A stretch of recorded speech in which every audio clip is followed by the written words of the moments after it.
Baik, bismillahirrahmanirrahim. Assalamualaikum warahmatullahi wabarakatuh. Baik, pada materi ini kita akan membahas tentang pada bab 2 biolistrik dan magnet. Baik, langsung saja ke pembahasannya. Pertama ada sistem saraf dan neuron pada manusia. Pengertian sistem saraf. Sistem saraf merupakan jaringan kompleks yang memiliki peran penting untuk mengatur setiap kegiatan dalam tubuh. Beberapa fungsi sistem saraf yang sering Anda dengar adalah untuk berpikir, melihat, bergerak, hingga mengatur berbagai kerja organ tubuh. Kedua, fungsi sistem saraf. Fungsi sistem saraf adalah untuk mengirim sinyal dari satu sel ke sel lain, atau dari satu bagian tubuh ke tubuh lain. Sistem saraf rawan terjadi malfungsi dalam berbagai cara, sebagai hasil cacat genetik, kerusakan fisik akibat trauma atau racun, infeksi atau penuaan. Pengertian neuron. Sel saraf atau neuron adalah sel yang mengantar impuls atau rangsangan dari reseptor panca indera ke otak dan sebaliknya. Sel saraf atau yang biasa disebut dengan neuron juga bertanggung jawab atas gerak refleksi. Neuron-neuron tersebut membentuk suatu sistem saraf pada manusia. Nah, pada struktur bagian neuron atau sel saraf itu ada beberapa bagian, yaitu pertama dendrit, badan sel, akson atau neurit, sel lapat milian, sel sikuan, nodus refir, dan sinapsis. Pengertian neurologia. Neurologia adalah sel-sel yang paling banyak ditemukan dalam sistem saraf.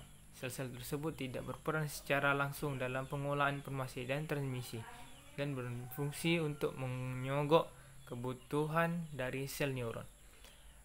Macam-macam neurologia itu ada 4: mikrologia, asteroid, oligoneurolosid, dan neural 5. Perbedaan antara neuron dan neurologia, yaitu pertama, neuron ialah unit struktur dan fungsional dari sistem saraf, sedangkan neurologia adalah sel-sel pendukung.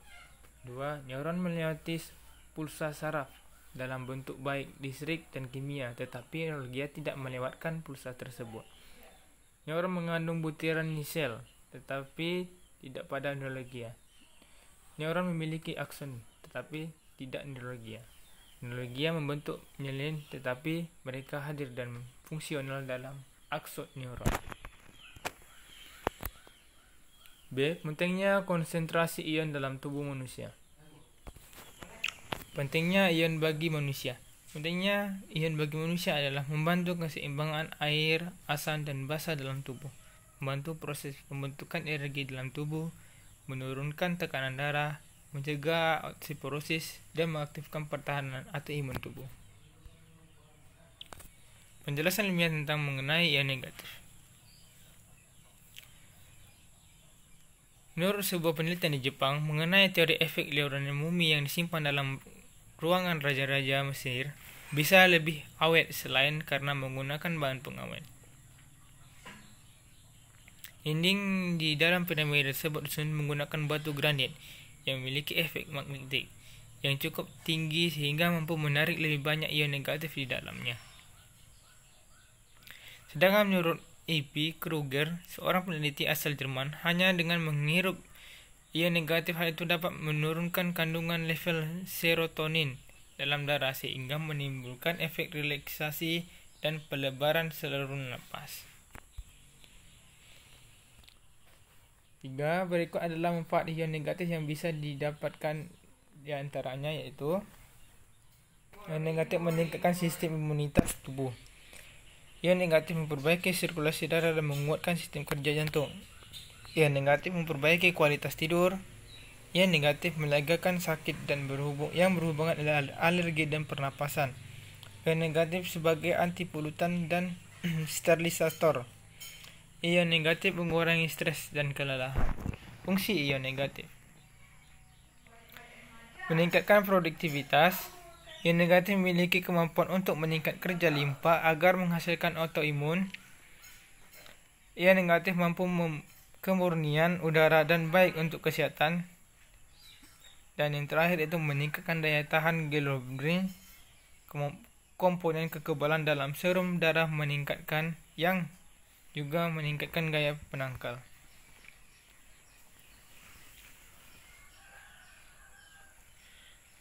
Pengertian ion positif. Ion positif biasa didapatkan di kota-kota yang memiliki banyak polusi. Ion positif itu jahat dan sangat berperan untuk terhadap kesehatan Anda. Ion positif adalah molekul kecil yang mendapatkan muatan positif. Sebagian besar bentuk polusi, bahan kimia beracun, serbuk sari, jamur, bulu hewan peliharaan, dan bahan kimia berbahaya lainnya di udara, semuanya membawa muatan listrik positif, menjadikan ion positif dan ion positif sangat berperan untuk bagi kesehatan manusia.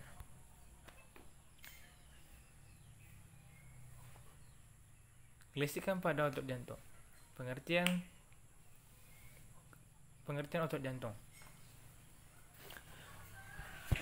Otot jantung adalah satu jenis otot lurik tidak sadar yang menjadi otot penyusunan di dinding jantung yang mana meliputi sel otot miokardisel yang berjumlah 1 atau 2 dan bahkan ada yang berjumlah 3 sampai 4, namun itu pun sangat jarang terjadi.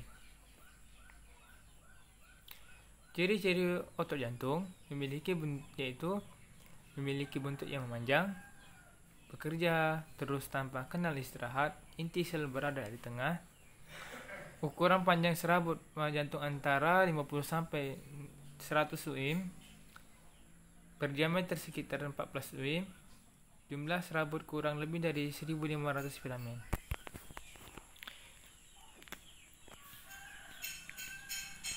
EEG, EKG, dan EMG. Pengertian EKG, EEK.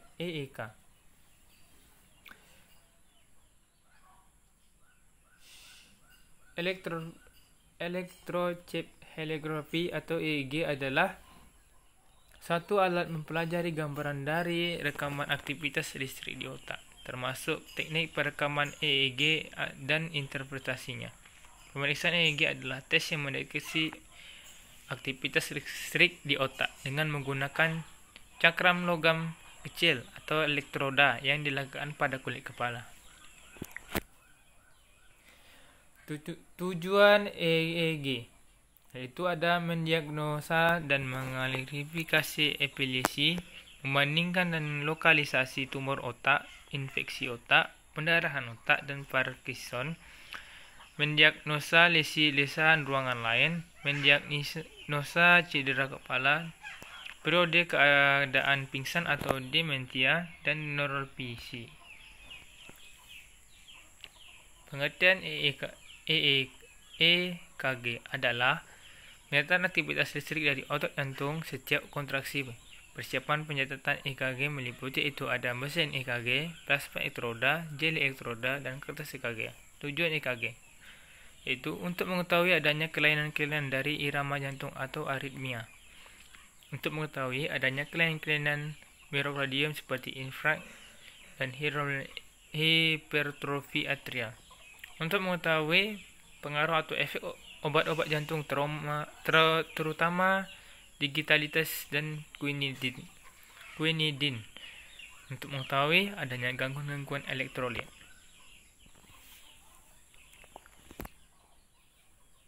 Lanjut, itu ada kelistrikan pada blood listrik.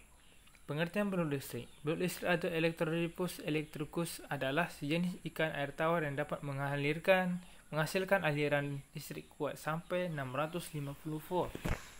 Untuk berburu untuk membela diri walaupun disebut sidat atau belut, ia termasuk anggota Orgignotiformes yang tidak mencakup keduanya. Bagaimana belut listrik menghasilkan listrik? Secara umum, beberapa ratus spesies akan memiliki organ penghasil listrik, namun hanya sedikit yang dapat menghasilkan daya listrik yang kuat. Organ penghasil listrik memiliki kebanyakan ikan tersusun dari sel saraf dan sel otot yang telah mengalami perubahan penting. Tingkat pada hewan belut listrik. Yang pertama, atau tegangan rendah yang dihasilkan terus-menerus sebagai indera perasa lingkungan sekitar. Yang kedua, 3 kali tegangan tinggi yang dia keluarkan secara berkala ketika sedang berburu mangsa di lingkungan yang sulit. Ketiga, dengan tinggi dengan berburu frekuensi yang tinggi ketika akan menangkap mangsa atau untuk melindungi diri dari predator. Magnet dan kemagnetnya pada tubuh makhluk hidup dan pengaruh pada migrasi beberapa hewan. Pengertian magnet dan kemagnetan itu adalah magnet adalah suatu bahan atau objek yang menghasilkan medan magnetik. Yang kedua ada kemagnetan adalah kata yang menjelaskan bagaimana respon suatu bahan terhadap pengaruh medan magnetik. Yang kedua, teori kemagnetan. Sebuah magnet yang tersusun dari sejumlah besaran magnet-magnet kecil yang dinamakan magnet elementer. Kedua, magnet elementer tersusun secara teratur, sedangkan pada bahan magnet elementer tersusun secara acak. Ketiga, bila magnet permanen dipotong-potong akan tetap mempunyai dua kutub, yaitu kutub utara dan kutub selatan. Kemagnetan pada tubuh makhluk hidup. Tubuh manusia terbentuk dari molekul protein yang mengandung unsur-unsur antara lain yaitu ada karbon, nitrogen, oksigen dan mengandung unsur logam seperti Fe atau besi. Sifat magnetik yang lebih statistik atau terdapat pada ion Fe karena sifat elektron dikuliti atomnya searah. Kemagnetan pada hewan yaitu adalah burung, salmon, penyu dan magnet pada bakteri. Pengertian migrasi pada hewan. Migrasi adalah sebuah gerakan periodik hewan dari tempat di mana ia telah tinggal ke daerah yang baru dan kemudian melakukan perjalanan kembali ke habitat aslinya. Faktor hewan bermigrasi merupakan biasanya untuk mencari makan yang berlimpah dan tempat yang baik untuk berkembang biak. Migrasi burung. Pada bangsa burung adalah salah satu hewan yang selalu melakukan migrasi musiman. Pola yang paling umum adalah terbang ke utara untuk berkembang baik pada musim panas dan terbang kembali ke selatan ketika udara sedang menemui musim gugur. Migrasi pada penyu. Penyu memulai dan mengakhiri migrasi di pantai timur Florida, Amerika Serikat. Jalur migrasi sepanjang 12.900 km melewati Laut Sargasso. Wilayah perairan Laut Atlantik Utara.